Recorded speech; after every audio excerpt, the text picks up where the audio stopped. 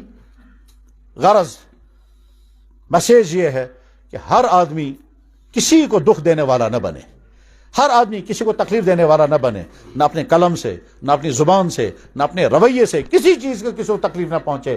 ہمارا نبی ہم سے یہی چاہتا تھا.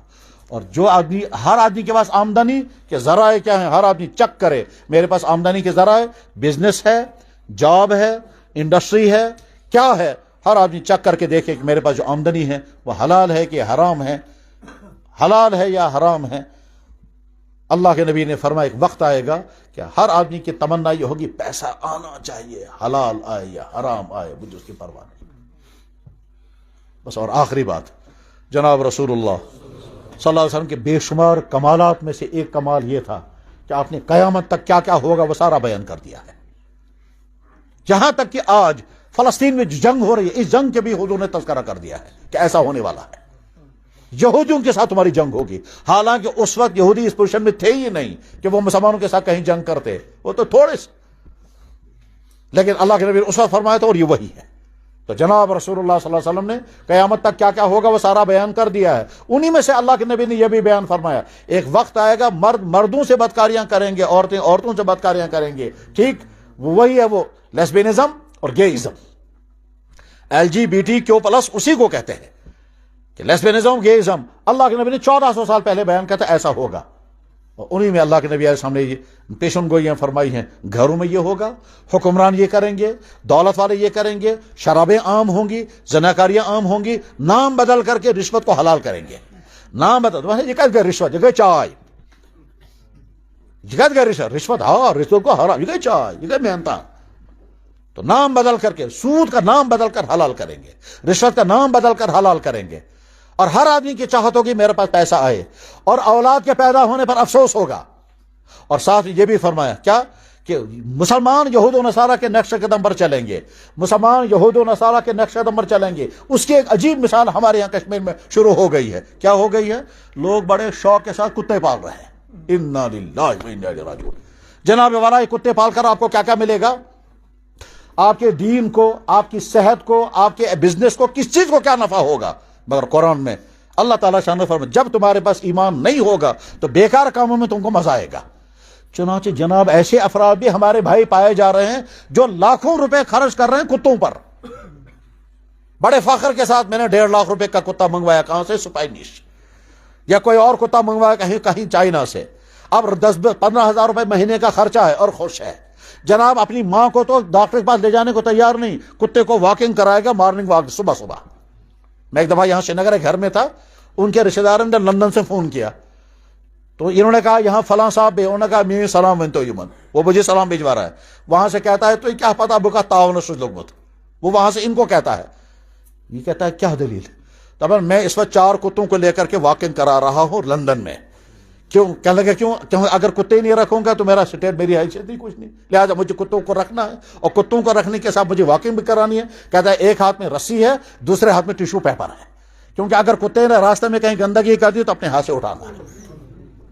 میرے بھائی, کیا تم, اللہ کے نبی نے یہی سکھایا تھا تم کتوں کی خدمت کرو گے؟ اللہ اکبر. اللہ کے نبی نے فرمایا اس گھر میں رحمت کے فرشتے نہیں آتے جس میں کتا. اب فرمایا جس گھر میں کتا ہوگا روزانہ 2 قرات ثواب ختم ہو رہا ہے. فرمایا کتا اگر برتن میں منہ ڈالے 7 مرتبہ برتن کو دھو. اور ہمارے مسلمان بڑے فخر کے ساتھ کتے کو اپنی پلیٹ میں بٹھا کر کے کھلا رہے ہیں. سبحان اللہ. اپنے بیٹے کو تو آپ نے کبھی نہیں کھلایا. اللہ کے نبی نے تو فرمایا تھا بیوی کے منہ میں لقمہ ڈالو اور اس میں تمہیں ثواب ملے گا. آپ نے اپنی بیوی کے منہ میں تو کبھی لقمہ نہیں ڈالا اور کتے کو اپنے ساتھ کھلا رہے ہیں. جب ایمان مٹتا ہے تو یہی نتیجے نکلتے ہیں. جب تمہیں یہود و نصارہ کی تہذیب پسند ہے, اور یاد رکھیں اللہ کا قانون یہ ہے کہ اللہ کو ناراض کر کے اگر تم کسی اور کو خوش کرو گے اسی سے اللہ تعالیٰ پٹوا دیتے ہیں. تاکہ ساری تاریخ بتا رہی ہے اور آج کا منظر بھی بتا رہا ہے کہ جناب اللہ کو ناراض کیا اور فلانے کو خوش کیا, انہیں کے ذریعے سے پٹوائے گئے. انہوں نے انگوٹھا دکھایا, انہوں نے سارا منظر, جن کو تم نے خوش کیا تھا اللہ کو ناراض کر کے, چاہے عورت نے شوہر کو خوش کیا اللہ کو ناراض کر کے, اسی شوہر سے تکلیف پہنچے گی.